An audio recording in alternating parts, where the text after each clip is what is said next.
Hey YouTube, today I'm going to talk about the power of written goals and repetition.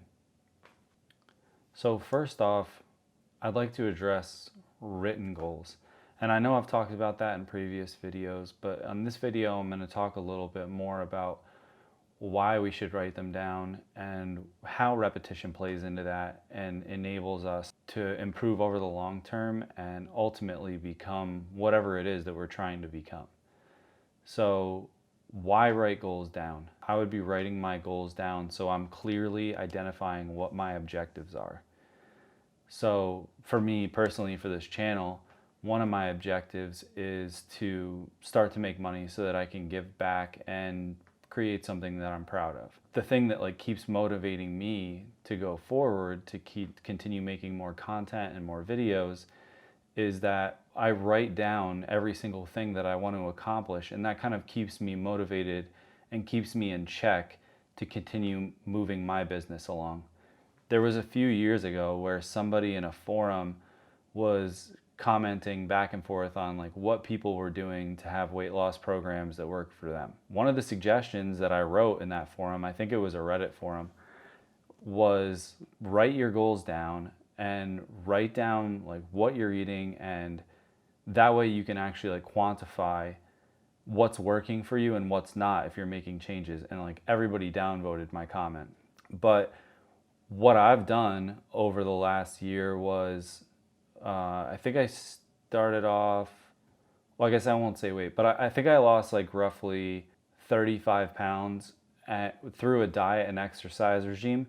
But what I've figured out over the last, I would say 7 to 8 years, is that 90% of the weight loss just comes from diet. I went to Hilton Head Health with my sister, and they said that 85% of your weight loss comes from diet and 15% comes from exercise. I don't think that's too far off base. So you really need to focus on kind of whatever the meat and potatoes is of what you're trying to do. So if it's weight loss that you're trying to do, you need to focus your energy on the 85%, which is the diet. And by writing down how you're going to modify your diet to match up to a functional exercise program, I think that can really bring you to the next level. Because if you write down what you're eating and you're not seeing any results, you can kind of look back at it and realize okay, this is why I didn't achieve the objectives that I wanted to achieve. And it's easy to kind of cheat in the moment and do something that you shouldn't be doing. So in the business world, or maybe it's an educational goal that you have, this is the same type of mentality. If you write down that you want to get straight A's, but you're not following along the way to keep yourself in check, you're never actually going to be able to achieve that goal. When you write your goals down, you want to provide a clear perspective for when an objective is supposed to be completed by. This kind of all comes back to something called SMART objectives and management by objectives, which I think it's 80% or more. I think the last statistic that I saw was in 2008 that roughly 80% of the Fortune 1000 companies use management by objectives. And there's a reason for that. And I think if you use management objectives for yourself in some way, shape, or form, it doesn't have to be as cut and dry. I mean, everybody's different. Different things work for different people. And I wouldn't want to steer somebody into something that's not right for them.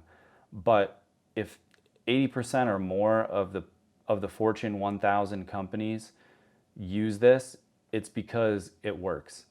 And so right now we'll break down what management by objectives is. Management by objectives stems back from a book that was written in the 1950s. That book was called Outliers, and it was written by Malcolm Gladwell. What he discusses in the book is something called the 10,000 hour rule. And he says that it takes 10,000 hours or 10 years to become a master at something. If you're setting out to achieve a goal, you need to realize that it is going to take a substantial amount of time to get there, and it is a big commitment. How you can get past that first initial step is just by taking one. The only thing that's going to get you to 10,000 hours is spending that first hour doing something. Anybody can be an expert at something, and 10,000 hours time spent on one task most certainly will make you outstanding.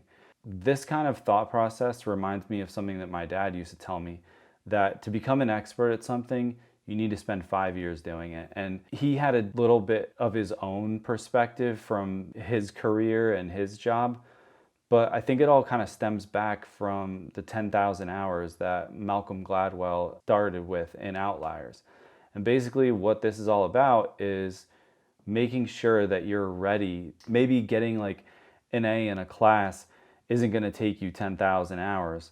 But by the time you've gone, if you want to get straight A's and get into the college that you want, by the time you've gone from first grade to graduation, you've at least spent that much time. And if you've spent that much time focusing on education, this can enable you to get to that next level. And I want to help everybody get to that next level. So one thing that companies do in order to measure this is management by objectives. And management by objectives is based upon an acronym called SMART. And basically SMART stands for specific, measurable, achievable, relevant, and time-bound. So as you write down your goals, you want to make sure that your goals are specific. That way, when you go back and you look at how you're progressing and what kind of progress you are making, it's really clear that you're achieving the things that you set out specifically to achieve. A weight loss goal might be like, I want to write down what foods I should be eating to reach the goal that I want. That is a specific objective that you can write down, that you can go back and measure against what you did. Did you write it down or no? The answer is very clear. And this is exactly what companies use to be able to measure their workers to ensure that they're meeting their goals and that the workers understand that they're meeting their goals too. I would be really upset if I went into a meeting with a teacher or a meeting with a manager and somebody said to me, oh, well, you didn't do this one thing. Like, well, where did that come from? I've never seen that before. How many of you guys have seen this before on a test? Like, you sit down, you studied for that test, you studied the sheet that the professor gave you. This is exactly what you need to study. This is what the test is going to be on. And then you sit down and there's 20 questions on the test that literally were not on the study guide at all. That used to frustrate me unbelievably when I was in college. And a lot of the crappy companies that I worked for along the way had that same type of mentality. It was like all of a sudden you get to the point where you're ready to be graded and the grading system was completely skewed from what they told you it was going to be. So help yourself out if you're going to start your own thing or you want to develop something and make your tasks specific. The next thing is you want to make them measurable. So one of my goals this year is I want to make 52 videos. That's something that's easily measurable. At the end of the year, I'm going to be able to look back and see, did I make 52 or did I not? That will enable me to know if I'm meeting my objectives or falling behind or doing better than what I had originally set out to do. The next level is to make them achievable. I wouldn't want to tell myself I'm going to make 750 videos in 1 year. I have no idea how to edit or any of this stuff and I got to figure it all out and somehow produce this massive quantity of videos, which may actually be extremely easy. But at the point where I was starting this thing, I really had to try to keep it reasonable. I didn't want to make something that was completely outlandish. I'm going to make 10,000 hours of video in 1 year and become an expert. Going back, achievable. I would say I want to do 50 videos, which I still think is a high goal to set, but I think it's something that I could easily achieve. Same thing with a weight loss program. I want to make sure that 5 days out of the week, I'm eating the foods that I put on my list. How do you measure that? You write down what you ate or you memorize it. I don't know. Some people didn't like my idea of writing it down. And I'm not trying to tell people that if you're not writing something down, you're not going to be able to achieve your goals. Just 80% of the Forbes top 1,000 companies use this measuring practice in order to achieve goals. So whether you do it or not, that's fine. If you don't like this idea, tell me in the comments. I want to hear why you don't like this idea. Maybe there's a better system out there that exists.